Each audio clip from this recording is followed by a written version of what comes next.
నమస్తే. నేను సిరి. ఈ మధ్య కాలంలో చూసుకున్నట్టయితే హైదరాబాద్‌లో అనేక దారుణాలకైతే అంటే క్రైమ్‌కి ఎక్కువ చోటు చేసుకుంటుంది. క్రైమ్స్ చాలా వరకి హైదరాబాద్ నగరంలో జరుగుతున్నాయి. ఈ ఈ మధ్య కాలంలో చూసుకుంటే నిన్న అంటే బోరబండ సమీపంలో ఉంటున్న నరేంద్ర, పద్మ దంపతులు ఎవరైతే ఉన్నారో పద్మ మీద అనుమానంతోని నరేంద్ర అయితే ఆమెను చంపడం జరిగింది. చంపేసి కూడా పోలీస్ స్టేషన్‌లో లొంగిపోవడం జరిగింది. అసలు ఏం జరుగుతుంది? ఎందుకు ఈ అనుమానం అనే జబ్బు నానాటికి పెరిగిపోతుంది? ఎందుకంటే ఇద్దరు చూసినా కూడా చదువుకున్న వాళ్ళే. అయినా కూడా ఈ అనుమానం భూతంతోనైతే భార్యనైతే చంపేశాడు. సో దీనికి సంబంధించి మరిన్ని విషయాలు మనకు తెలియజేయడానికి మనతో పాటు ఉన్నారు ప్రముఖ సోషల్ యాక్టివిస్ట్ కృష్ణకుమారి మేడం గారు. నమస్కారం. మనం ఇప్పుడు చూస్తుంటే అసలు హైదరాబాద్ అనేది చాలా పెద్ద నగరంగా రోజు రోజుకి పెరిగిపోతుంది. అంటే చాలా వరకు ఉద్యోగ అవకాశాలతో పాటు ఇలా క్రైమ్ రేట్ కూడా పెరిగిపోతుంది. ఈ మధ్య కాలంలో చూసుకుంటే మనమే మాట్లాడుకుంటున్నాం ఎంతవరకు ఎన్ని క్రైమ్స్ జరుగుతున్నాయి, భార్యను భర్తను చంపుకోవడం ఇలాంటివన్నీ చాలా వరకు ఎక్కువైపోయాయి. ఇప్పుడు చూస్తే బోరబండలో కూడా భార్య మీద అనుమానంతో గొంతు నులిమి చంపేయడం జరిగింది. తను చంపేసిన తర్వాత కూడా పోలీస్ స్టేషన్లో లొంగిపోయాడు. దీన్ని మనం అసలు ఎలా చూడాలంటారు? మనం అంటే మన భారతదేశంలోనే ఒక పర్టికులర్ ఒక సైకాలజీ ఉంది. అదేంటి అంటే భార్య అంటే నాకు సర్వ హక్కులు ఉన్నాయి అని ఉండొచ్చు. నేనేమి అది తప్పు అనట్లేదు. ఇద్దరు అలా అనుకుని సర్వ హక్కులు ఉన్నాయి, సర్వ బాధ్యతలు ఉన్నాయి అని అనుకుంటే తప్పు లేదు. కానీ అసలు ఒకవేళ నిజంగా వివాహేతర సంబంధం ఉండటం వల్లనే అనుమానం ఉంది అని అనుకుంటే కూడా మరి భర్తల వివాహేతర సంబంధాలని భార్యలు సపోర్ట్ చేస్తున్నారని నేను అనను. కానీ చూస్తూ అంటే తగాదా పడేవాళ్ళు కొంతమంది ఉన్నారు. తగాదా పడలేక మనం గెలవలేము, గెలిస్తే పరువు పోతుందని, లేకపోతే పిల్లల భవిష్యత్తు గురించి ఇలా రకరకాలుగా ఆలోచించి నోర్లు మూసుకుంటున్న మహిళలు చాలామంది ఉన్నారు. మరి అలా ఉన్నప్పుడు కానీ మళ్ళీ మహిళల విషయంకి వచ్చేసరికి వీళ్ళకి వివాహేతర సంబంధాలు ఉన్నా లేకపోయినా అనుమానం అనేది ఒకటి ఉంది అంటే ఆ అనుమానం పెనుబోతంలాగా అయిపోయి దాన్ని లేకపోయినా ఉన్నదని నమ్మటం, ఉంటే కూడా చేయటం, అంటే ప్రాణాలు తీసేంతగా చేయడం పరిపాటి అయిపోయింది.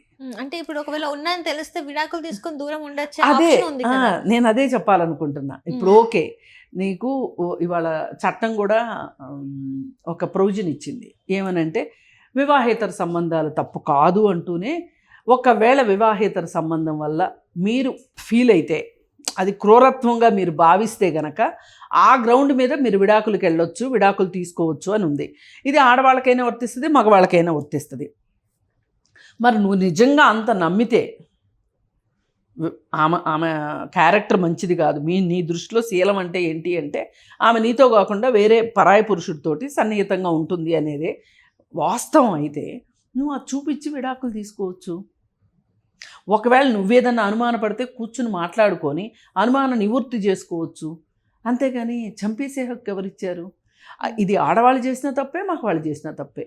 కానీ మన దేశంలో వివాహేతర సంబంధాలేమో పురుషులకు ఎక్కువ ఉంటున్నాయి, మహిళలకు ఉంటే ఆ వివాహేతర సంబంధాలను ఆధారంగా చేసుకొని భర్తల్ని చంపే భార్యలైతే చాలా చాలా తక్కువ. కానీ భార్యలకి వివాహేతర సంబంధాలు ఉన్నా లేకపోయినా అనుమానాలు ఎందుకుంటాయి అనే దానికి కొంతమందికి జన్మతహానే ఒక అనుమానం రోగం అనేది ఒకటి ఉంటుంది. భార్య ఎంత నమ్మించాలని చూసినా, ఎంత అతనికి అనుకూలంగా ప్రవర్తించాలని చూసినా నమ్మరు వాళ్ళు. ఇది ఒక జబ్బు. అది కొంతమందికి పుట్టుకతోనే ఉంటుంది. ఇది ఎట్లా అంటే ఒక మానసికపరమైన జబ్బు ఈ అనుమానం అనేది. కొంతమంది ఆడవాళ్ళకు కూడా ఉంటుంది ఈ జబ్బు, మగవాళ్ళకి ఈ జబ్బు ఉంటుంది. ఈ జబ్బు వల్ల వాళ్ళు ఎక్కువ అనుమానిస్తారు. ఇప్పుడు తల్లిదండ్రులను అనుమానించే కొడుకులు కూడా ఉన్నారు. ఏమంటారు అంటే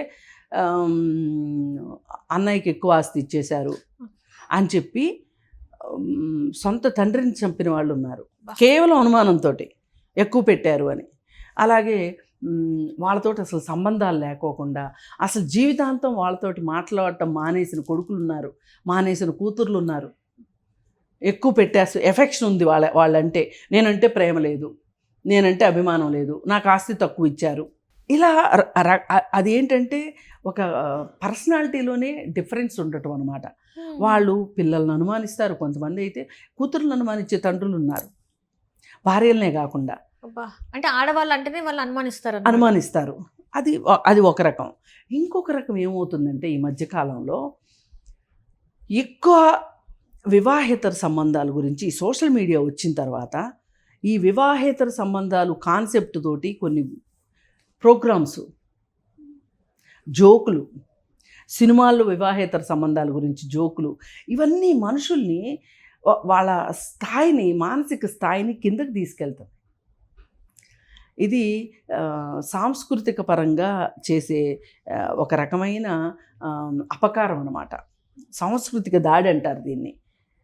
మనుషుల మీద అలా అనుమానపడేలాగా, ప్రవర్తించేలాగా చుట్టూ వాతావరణ పరిస్థితులు అలా ఉంటాయి. అలా కూడా కాకుండా కొంతమంది వాళ్ళ పెరిగే క్రమంలో వాళ్ళ చుట్టాల్లో ఎవరో వివాహేతర సంబంధాలు ఉన్న ఆడవాళ్ళని చూస్తారు. వాళ్ళు చూసి మనకి సమాజంలో ఏంటి అంటే ఆడవాళ్ళు అంటే ఒక భర్తకే కట్టుబడి ఉండాలి అని అనుకుంటారు. వివాహేతర సంబంధాలు ఆడవాళ్ళకు ఉండటాన్ని సహించరు. అది డైరెక్ట్గా శీలానికి అంటగట్టేస్తారు. ఇప్పుడు 10 మందితోటి సంబంధాలు ఉన్న మగవాడిని అయితే వాడికి శీలం లేదు అని ఎక్కడా మాట్లాడరు. శీలము అనేది కేవలం ఆడవాళ్ళకే అనుకునే ఒక పరిస్థితుల్లో ఇప్పటికీ ఇలా అనుకుంటారు. అయితే అది అయిపోయిన తర్వాత ఇంక నెక్స్ట్ ఏంటంటే మనము మద్యపానం తీసుకుంటున్నారు, పెరిగింది, బాగా పెరిగింది. ఇప్పుడు మీరు చూసుకుంటే కనుక గత 10 ఏళ్ల నుంచి ఇప్పటికీ సమాజంలో మద్యపానం వినియోగం బాగా పెరిగింది. అంటే బడ్జెట్ చూస్తేనే తెలిసిపోతుంది. మద్యపానం వల్ల ఆదాయం ఎక్కువ వస్తుంది అంటే ఎక్కువ మంది తాగుతున్నారని అర్థం, అంతకంటే వేరే ఏమి లేదు. ఇది మద్యపానం వల్ల ఏమవుతుంది అంటే అది వాళ్ళ మానసిక పరమైన వాళ్ళకి కొన్ని అవలక్షణాలు వచ్చేలాగా చేస్తుంది.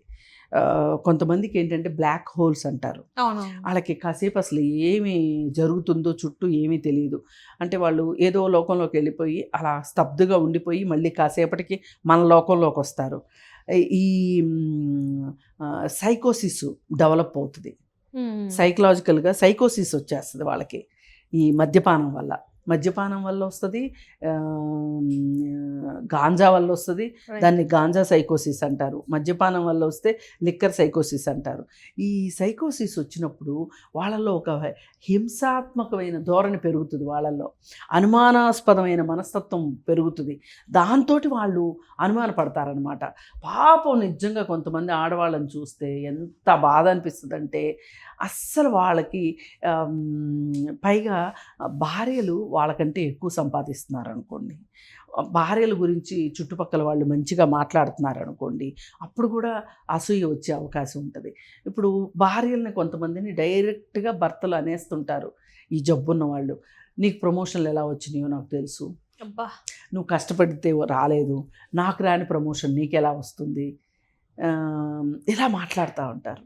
ఈ మాటలతోటి చంపటం అనేది, హింసించటము అనేది ఒక రకంగా కొంతమంది మహిళల్ని చూస్తే, నా దగ్గరికి ఫ్యామిలీ కౌన్సిలింగ్కి వస్తారు కదా, చూస్తే నాకేమనిపిస్తుంది అంటే అమ్మ అసలు ఇలాంటి భర్త ఎందుకు, నువ్వు విడాకులు తీసేసుకో అనాలనిపిస్తుంది. కానీ మనం అలా చెప్పకూడదు. వాళ్ళు అడగాలి, ఇప్పుడు నేనేం చెయ్యాలి, నేను విడాకులు తీసుకోవటం కరెక్టేనా కాదా అని అడుగుతారు మన కొంతమంది. అప్పుడు కూడా మనం ఏం చెప్పాలంటే వాళ్ళకి విడాకులు తీసుకుంటే వచ్చే లాభం, తీసుకున్నందువల్ల వచ్చే ఇబ్బందులు, ఆ ప్రెషరు, పరిస్థితులు ఎలా ఉంటాయి, మీరు దీన్ని బ్యాలెన్స్ చేసుకోగలము అనుకుంటే తీసుకోండి అని చెప్పాల్సి వస్తుంది. నిజంగా విడాకులు తీసేసుకుంటే ఇట్లాంటి భర్తల ముందు కనీసం ప్రాణాలన్నా, బతికుంటే బల్సాకు తినొచ్చు అంటారు కదా, అట్లా ప్రాణాలన్నా కాపాడుకోవచ్చు.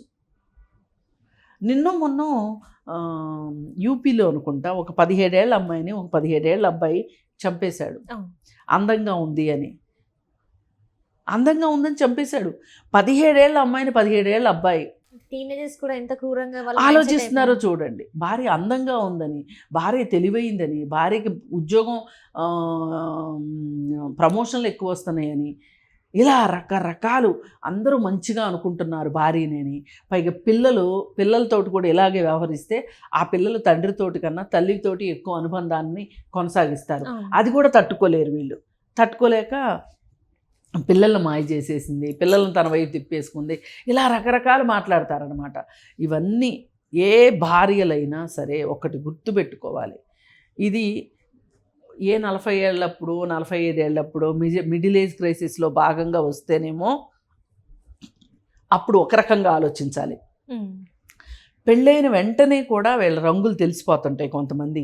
వాళ్ళకి అనుమానం జబ్బు ఉంది అంటే మటుకు అది జీవితంలో వాళ్ళు మానుకోరు, ఏదో సందర్భంలో రిపీట్ అవుతూనే ఉంటుంది. అందుకని మంచిగా మర్యాదగా ఇట్లాంటిదా ఈ అనుమానించేదానికి సంబంధించి కొన్ని ఆధారాలు సంపాదించుకొని విడాకులు తీసుకోవటం చాలా ఉత్తమం. అంటే ఇక్కడ వీళ్ళ కేసులో చూసుకున్నట్టయితే వీళ్ళ కేసులో పిల్లలు ఉన్నారు. అంటే ఇవాళ హఠాత్తుగా అనుమానం రాదు. ఇది అతని క్యారెక్టర్లోనే ఉండాలి.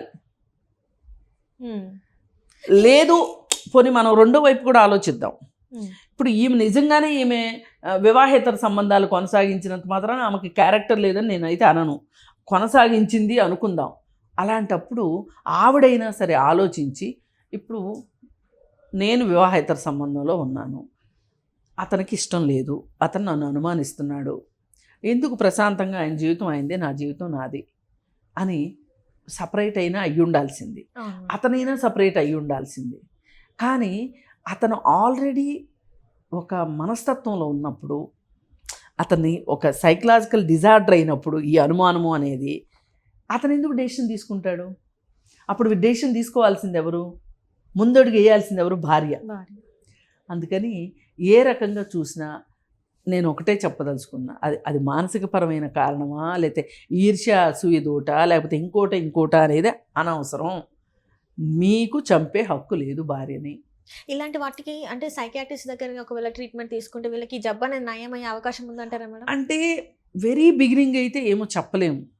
ఇప్పుడు కొన్ని ఇన్సిడెంట్లు చూసి ఇలాంటి నిర్ధారణకు వచ్చేవాళ్ళు ఉంటారు.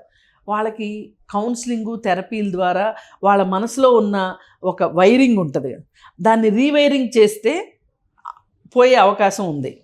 కానీ అది ఒక బలంగా పాతుకుపోయిన మానసికపరమైన జబ్బు అనుకోండి. ఇప్పుడు ఫ్యామిలీ కౌన్సిలింగ్కి వెళ్తే ఇవన్నీ తెలుస్తాయి. అందుకే నేనేమంటానంటే, ఆ రోజుల్లో ప్రీమ్యారిటల్ కౌన్సిలింగ్ అనేది ఈ రోజుల్లోనే ఎవరు దాన్ని ఫాలో కావట్లా.